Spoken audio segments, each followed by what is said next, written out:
Bonjour à tous, j'espère que vous allez bien. Je vous retrouve dans le même endroit dans lequel je vous avais laissé la semaine dernière pour le vlog numéro 1, objectif 1000 euros. Donc c'est une nouvelle série que j'ai lancée sur la chaîne. Si vous ne savez pas de quoi je parle, je vous la mettrai en barre d'infos. Je vous invite à commencer par la vidéo numéro 1 et ensuite à consulter celle-ci. Donc on va voir ensemble comment se faire un peu d'argent et comment mieux gérer nos finances pour atteindre nos premiers 1000 euros d'épargne de précaution. On avait vu dans le premier épisode des ventes Vinted, notamment grâce au minimalisme et au tri dans la maison. Aujourd'hui, c'est le jour où je suis payée, donc dès que je reçois mon salaire, je fais directement un budget et je vais vous expliquer étape par étape comment je fais, quelles sont mes astuces et les principes à appliquer. Je vous emmène avec moi dans ma petite routine de jour de paye. Avant de vous montrer tout ça, on reprend. Donc on a commencé la cagnotte à 0 €, les ventes Vinted nous ont mené à 39,60 et durant le week-end j'ai encore vendu pour 8 €. Donc on démarre cette semaine 2 avec un total de 47,60 €. Je vous retrouve donc face à mon ordinateur pour vous présenter ma méthode pour faire un budget équilibré, un budget base 0. Pour celles et ceux qui s'y connaissent un petit peu, on va voir ensemble de quoi il s'agit étape par étape, vraiment en se basant d'un postulat de débutant. La formule que j'utilise, le Google Sheet que j'utilise, donc c'est la version gratuite d'Excel sur Google, je vous le mettrai en barre d'infos. Donc c'est un tableau en fait que je remplis avec mes différentes ressources, mes dépenses obligatoires, mes dépenses loisirs et les épargnes. Vous pouvez également réaliser ce type de budget sur papier. Évidemment, il y en a qui seront plus à l'aise avec le fait de le mettre dans un petit carnet, de l'avoir sur une feuille. Moi, personnellement, je trouve ça plus simple de l'avoir en ligne pour le transporter partout, pour pouvoir le compléter et l'ajuster sans devoir tout réécrire, tout effacer ou tout rayer. Donc chacun fait comme il veut. En tout cas, voici la méthode que j'utilise. Je vais vous détailler ça étape par étape. Franchement, au début, c'est un peu contraignant, mais ça vaut vraiment, vraiment le coup. Déjà, ce que je voudrais dire en premier lieu, c'est qu'il faut mettre le nez dedans. Il faut commencer par regarder sur votre application bancaire, sur vos extraits, etc. où vous en êtes. Qu'est-ce que vous avez exactement à l'heure actuelle en termes d'épargne? Quelles sont les dépenses que vous avez mensuellement? Quelles sont les choses auxquelles vous ne pouvez pas déroger? Vos obligations en termes d'emprunt, en termes également de factures. Peut-être que vous avez un loyer à payer, des factures de gaz, d'électricité, les assurances, la voiture. Tout ça mis bout à bout, ça représente quelle somme? Donc on va s'intéresser à combien on gagne, combien on doit sortir pour vivre et combien on pourrait espérer mettre de côté. Dans un premier temps, je vous invite à ouvrir le fichier Excel ou tout simplement à suivre ce que je vais dire oralement. Vous avez besoin d'identifier un premier chiffre qui est combien vous gagnez par mois. Est-ce que vous avez du salaire, du fait que vous êtes employé? Peut-être que vous avez une activité secondaire, comme moi avec YouTube. Peut-être que vous avez des tickets restaurants. Vous avez aussi peut-être des remboursements prévus par votre mutuelle complémentaire. Peut-être que vous faites des ventes sur Vinted. Vous avez des aides quelconques, que ce soit la CAF, France Travail, que sais-je, des pensions. Tout ça, vous le mettez dans la colonne salaire, en détaillant ligne par ligne. Donc par exemple, moi, ma colonne salaire, ça va être mon salaire là où je travaille, la YouTube Money, le salaire YouTube quand il y en a un, les tickets restaurants, une ligne pour les remboursements, parce qu'en général, il y a des remboursements qui sont faits par la complémentaire, donc je les remets comme revenus, parce qu'en soi, la dépense est faite, certes, mais ça m'est rendu. Et j'ai une petite ligne vente Vinted, mais elle n'est pas souvent remplie, parce que j'en fais pas tout le temps. Bon, la semaine dernière, elle était bien remplie. Mais comme c'était le défi, c'est normal. Bref, vous faites la somme de tout votre salaire, et ça vous donne un montant. On va dire que vous gagnez 1500 € net par mois, tout cumulé. Les tickets restaurants, le salaire, tout, ok? Ensuite, vous allez avoir vos dépenses mensuelles obligatoires. Les dépenses récurrentes, permanentes, les choses qui reviennent tous les mois.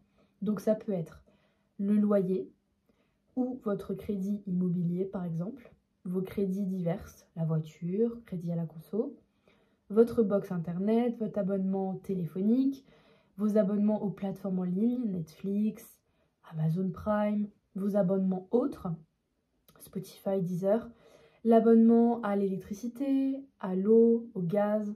Si vous ne savez pas exactement combien vous payez, vous prenez une moyenne annuelle et vous divisez par mois pour vous donner un ordre de grandeur. L'essence, l'assurance de la voiture, pour votre animal de compagnie, peut-être aussi un abonnement pour les enfants, pour la salle de sport, vous êtes inscrit à un cours spécifique, les frais bancaires, la complémentaire santé, la prévoyance, autres choses que vous avez mis en place. Et moi, je mets toujours dans cette colonne aussi les courses, l'essence, je crois que j'ai déjà dit, et autres. Donc dans les courses, ça va être vraiment pour l'alimentaire à la maison, l'hygiène, la base. Et autres, ça va être médicaments, réparations imprévues. Et je m'autorise une enveloppe de 30 à 50 euros selon les mois, selon si je dois changer quelque chose. Et après, elle est alimentée au fur et à mesure. Si par exemple, je dois changer mes pneus, que ça coûte 300 euros, alors je prends l'enveloppe que j'aurais économisée sur plusieurs mois. Mais bref. Donc vous mettez tout ça ensemble et vous additionnez. Je vous espérais pour vous déjà que les dépenses ne dépassent pas le salaire. Je vous le souhaite de tout cœur. Ça vous fera déjà une bonne base pour pouvoir envisager d'économiser. Si vous êtes dans une situation très précaire et vous vous rendez compte qu'en fait votre salaire ne suffit pas pour couvrir toutes ces dépenses et que vous êtes seul à assumer, je vous invite à vous rendre dans un lieu ou à contacter des personnes compétentes pour vous aider, que ce soit votre banquier, des organismes spécialisés. J'ai pas forcément les références, si j'en trouve je les mettrai en barre d'infos.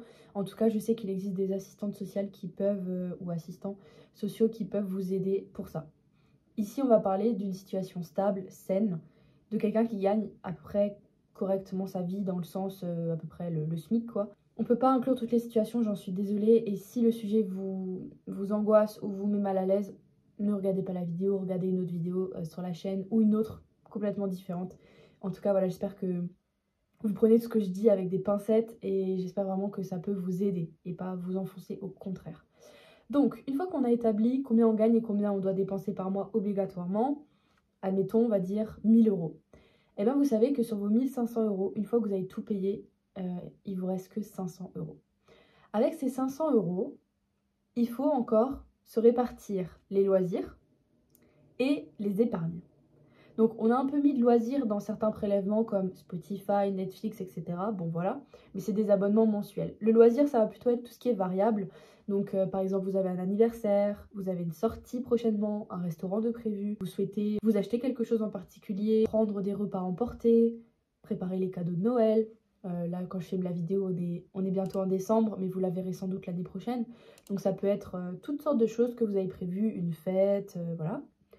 Tout ça, ça va dans les loisirs parce qu'en soi, c'est pas des choses obligatoires, mais qui quand même doivent prendre leur place. C'est important de se faire plaisir, de dépenser pour ses loisirs, c'est primordial.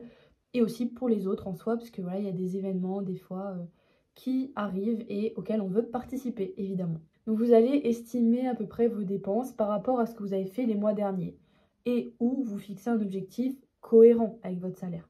Si vous gagnez 1500 euros, que vous avez besoin de 1000 euros pour vivre, vous n'allez pas commencer à mettre 1000 euros de loisirs. Il faut rester cohérent. Moi, ce que j'aime bien faire, c'est faire moitié-moitié. Pour commencer, c'est bien de se dire, ok, je mets la moitié en loisirs et la moitié en épargne. Ça reste quand même quelque chose d'assez ambitieux parce que moi, j'ai un caractère minimaliste et frugaliste. Ça voudrait dire 250 euros d'économie par mois et 250 euros de loisirs par mois. Personnellement, je trouve que c'est faisable. Là, je vais regarder un petit peu les mois précédents. Je vais commencer par février. Bon, février en termes de loisirs, c'était un peu tronqué parce que j'ai déménagé. Voilà. Avril, par exemple au mois d'avril, j'ai dépensé 200 euros pour mes loisirs. Il y avait un peu de shopping, un payage pour me rendre quelque part, un jeu que j'avais acheté, du marché aux puces et autres. Voilà. C'est des choses que j'avais achetées, un meuble pour la chambre aussi. Donc tout ça, ça faisait 200 euros au total en loisirs pour le mois d'avril. Et honnêtement, c'était un super mois au niveau des dépenses et des épargnes parce que du coup, je gagnais 1500 euros net. En dépenses totales, j'avais besoin de 900 euros pour vivre à ce moment-là. J'ai dépensé que 200 euros pour mes loisirs. Du coup, il me restait dans les 400 euros d'épargne. Donc ça, c'est vraiment le budget que j'ai établi année par année en me débarrassant de mes compulsions d'achat, en faisant beaucoup d'efforts au niveau des sorties pour les réduire. Par contre, en mai, par exemple, c'était le mois de mon anniversaire. Bon là, j'ai dépensé 300 euros en loisirs. Voilà, donc j'ai beaucoup moins mis de côté. En juin, c'était 190, c'était un bon mois. En juillet, alors là, c'était catastrophique, enfin entre guillemets, hein, c'était 560. En août, c'est pareil. En septembre, je suis partie en vacances, c'était 800 euros de loisirs. En octobre, on s'est un peu calmé, c'est redevenu normal. Ça dépend. Honnêtement, ça dépend des mois, ça dépend aussi des rentrées d'argent que je fais par rapport à YouTube. Dans mon cas, ça peut varier. Je vous donne un petit peu des exemples personnels et des ordres de grandeur pour vous aider à appliquer ça à votre quotidien, mais évidemment que ce ne sera pas du tout pareil. Je rappelle que je n'ai pas d'enfant, je vis en couple et donc nos dépenses communes comme le loyer, etc., tout ça c'est divisé en deux. Donc forcément, j'ai plus de marge de manœuvre pour tout ce qui est loisirs ou épargne. On en revient à notre exemple. Donc vous gagnez 1 500 € net, vous dépensez 1 000 € pour vos dépenses habituelles et vous avez décidé de mettre en loisir une certaine somme qui est comprise entre 0 et 500 €. Bon, ce qu'on va essayer de faire, c'est qu'on va essayer de se dire que pour ce mois-ci, cette semaine, enfin quand vous allez être payé, vous allez mettre 50 € de côté en essayant d'adapter ça à votre situation. Et on va faire un virement dès qu'on a la paye. Donc ça, c'est le principe que je voulais énoncer ici, c'est se payer en premier. Vous connaissez peut-être l'astuce. Moi, j'épargne en 2 temps. J'épargne toujours dans un premier temps. Dès que j'ai mon salaire, je mets 45 € de côté sur un compte bloqué. Je mets 45 € de côté tous les mois, quoi qu'il arrive, et c'est le minimum que je souhaite épargner. Je connais mes dépenses, encore une fois, je suis quelqu'un qui a l'habitude de faire un budget, donc je sais que les 45 € ne vont pas me manquer. Sinon, mettez-les sur un livret ou simplement sur un autre compte qui n'est pas bloqué. Vous pourrez les repiocher s'il y a un problème, mais en tout cas, vous essayez de faire vraiment l'effort d'épargner dès que vous avez la paye. Ça vous force à le considérer comme une facture, comme si vous l'intégreriez aux dépenses mensuelles obligatoires, donc les 1 000 €, ça deviendrait 1 050 et vous serez obligé de les mettre de côté tous les mois. Donc, j'espère que vous arriverez à mettre 50 € de côté cette semaine, ce mois-ci, quand vous serez payé en tout cas. Dites-moi en commentaire si c'est quelque chose qui vous semble faisable, si c'est trop léger, si c'est trop facile ou au contraire c'est déjà assez compliqué pour vous. N'hésitez pas à me dire en commentaire quelles sont vos astuces. En tout cas, vraiment cette vidéo, elle se veut pédagogue, elle se veut, je sais pas, juste un exemple pour vous dire c'est faisable, c'est possible, mettez 50 € de côté, s'il vous plaît, si vous y arrivez, ce serait incroyable. Du coup, ça augmenterait notre cagnotte générale. Alors de mémoire, je ne sais plus exactement à combien on était sur les ventes Vinted, mais on doit frôler bientôt les 100 € du coup avec la cagnotte. Je vous la mets à l'écran, elle va s'afficher à l'instant. Pour le reste, évidemment, ne coupez pas tous vos loisirs d'un seul coup, ne devenez pas drastique.